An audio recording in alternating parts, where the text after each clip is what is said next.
नमस्कार। जय माँ भगवती जगदम्बा। आंगिरस ज्योतिष कार्यालय में आपका स्वागत है। आइए ज्योतिषी सीखें। हम बात कर रहे हैं भावेश के फल निरूपण में और किस प्रकार भाव के फल मिलते हैं और किस प्रकार भावों के स्वामी फल प्रदान करते हैं और भावेश किन भावों में बैठकर किस प्रकार का फल प्रदान करते हैं, इस विषय में बात कर रहे हैं। अभी तक बात करी तृतीयेश और चतुर्थेश तक। आज बात करेंगे पंचमेश और षष्ठेश, अर्थात पांचवें भाव में जो राशि होगी उनके स्वामी किन भावों में बैठकर किस प्रकार के फल प्रदान करते हैं कि लग्नादि द्वादश भावों में पंचमेश और षष्ठेश का क्या फल रहेगा। आइए जानते हैं पंचमेश के विषय में। पंचमेश जब भी किसी की जन्म कुंडली में लगन में बैठ जाते हैं तो वह हमेशा ही उत्तम फल प्रदान करते हैं। वह जातक ख्यात विख्यात और पुत्रों वाला, शास्त्रों को जानने वाला, वेद देवताओं को जानने वाला, देवताओं की पूजा अर्चना करने वाला, वेदों को जानने वाला और सुकर्म करने वाला वह मनुष्य होता है जब पंचमेश लगन में बैठ जाते हैं। पंचमेश जब धन स्थान में बैठते हैं तो वह अगर पाप ग्रह हो तो जातक निर्धन, संगीत आदि की कला को जानने वाला, कष्ट से भोजन पाने वाला, अर्थात भोजन प्राप्त करने के लिए बहुत सामर्थ्य करना पड़ता है। यदि पंचमेश शुभ ग्रह हो तो जातक सर्वदा ही सुखी रहता है, कोई भी कष्ट जीवन में नहीं आते। पंचमेश यदि तृतीय भाव में बैठते हैं तो मनुष्य मधुरभाषी, मीठा बोलने वाला, लोक में विदित होता है और उसके पुत्र योग्य होकर पिता के परिवार की रक्षा करने वाले होते हैं, अर्थात मनुष्य के परिवार का पालन पोषण करने वाले होते हैं। पंचमेश चतुर्थ भाव में जब बैठते हैं तो जातक अपने पिता के कार्य को करने वाला, पिता के द्वारा पालित, माता का भक्त वह मनुष्य होता है। और यदि पंचमेश पाप ग्रह हो तो माता पिता का विरोधी भी मनुष्य बन जाता है, अर्थात पाप ग्रह के होने पर सर्वदा ही कष्ट मिलता है और अशुभ फल प्राप्त होता है, और अगर शुभ ग्रह होंगे तो सर्वदा ही शुभ फल प्राप्त होगा। पंचमेश यदि पंचम भाव में ही बैठते हैं तो जातक बुद्धिमान, मानी, पुत्रवान और प्रसिद्ध जनों में श्रेष्ठ पुरुष होता है। पंचमेश जब छठवें भाव में बैठते हैं तो बहुत शत्रुओं वाला वह मनुष्य हो जाता है, मानहीन होता है, पाप ग्रह हो तो रोगी और निर्धन भी मनुष्य हो जाता है। पंचमेश यदि सप्तम भाव में बैठ जाते हैं तो उसके पुत्र सुंदर, देवगुरु के भक्त तथा उसकी स्त्री प्रियवादिनी और सुशीला होती है।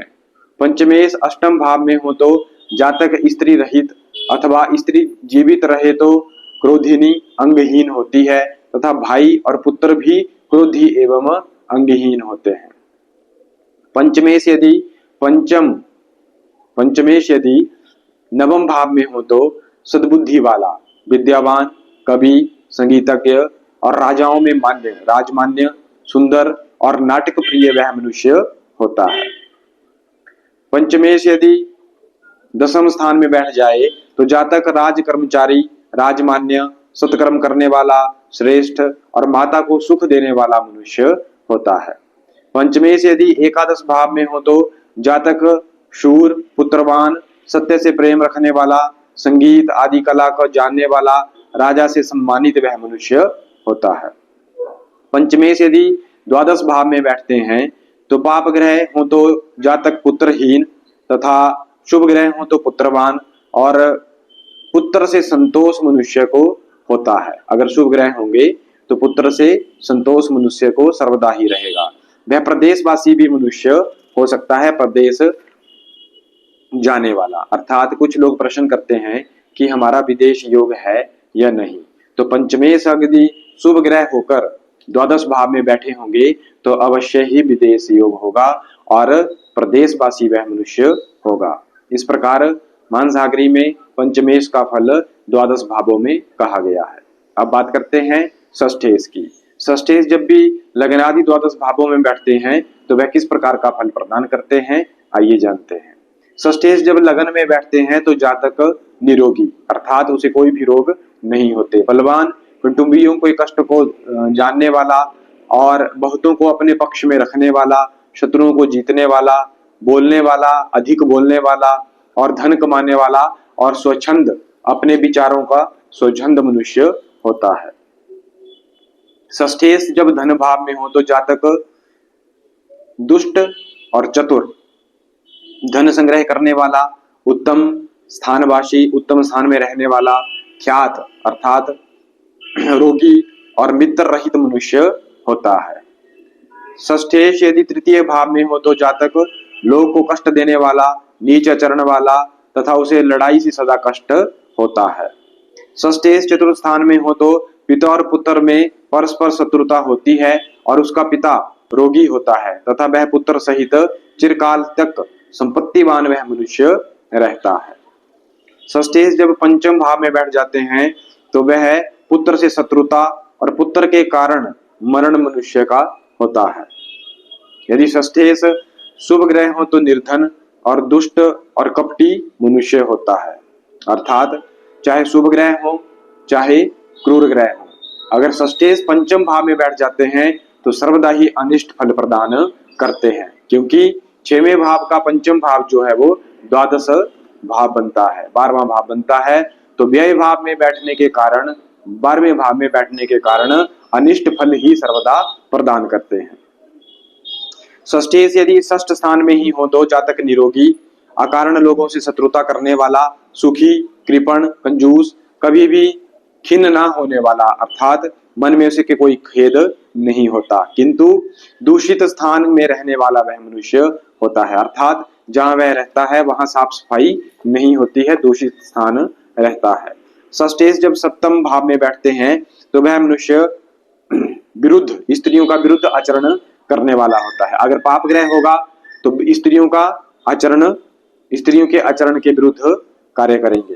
क्रोधवती, संताप देने वाली उसकी स्त्री होती है। यदि शुभ ग्रह हो तो बंध्या या नष्ट गर्भ वाली होती है। षष्ठेश अगर सप्तम में बैठते हैं तो दोनों तरफ से ही अशुभ फल ही प्रदान करते हैं, चाहे पाप ग्रह हो या शुभ ग्रह हो। अष्टम स्थान में षष्ठेश बैठते हैं और वह अगर शनि हो तो संग्रहणी रोग से मनुष्य विलिप्त होता है।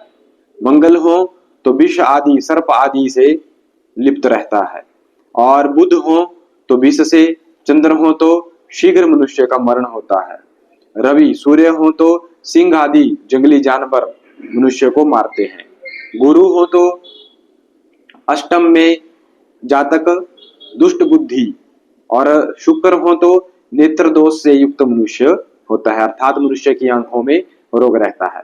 षष्ठेश जब नवम भाव में हो तो वह पाप ग्रह हो तो जातक लंगड़ा, बंधुओं को विरोधी, शास्त्र को नहीं मानने वाला, और यदि शुभ ग्रह हो तो याचक, भीख मांगने वाला वह मनुष्य होता है।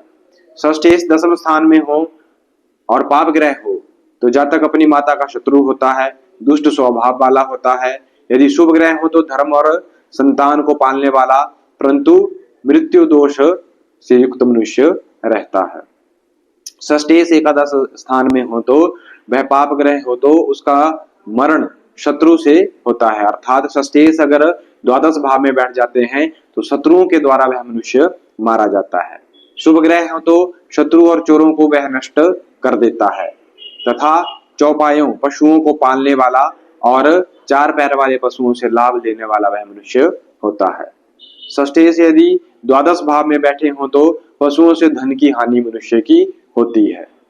गमन, आगमन, दौड़ धूप करने वाला, धन का लाभ मनुष्य लेता है, तथापि प्रारब्ध पर भरोसा रखने वाला वह मनुष्य होता है। अगर षष्ठेश द्वादश भाव में बैठते हैं तो पशुओं से धन की हानि मनुष्य की होती है और दौड़ धूप मनुष्य को अत्यधिक करनी पड़ती है, फिर जाके कहीं उन्हें धन लाभ होता है, परंतु फिर भी अपनी प्रारब्ध पर ही मनुष्य विश्वास रखता है और प्रारब्ध के अनुसार ही मनुष्य कर्म भी करता रहता है, संतोष रखने वाला वह मनुष्य होता है। इस प्रकार षष्ठेश के फल का निरूपण किया गया है कि षष्ठेश द्वादश भावों में बैठकर किस प्रकार का फल प्रदान करते हैं।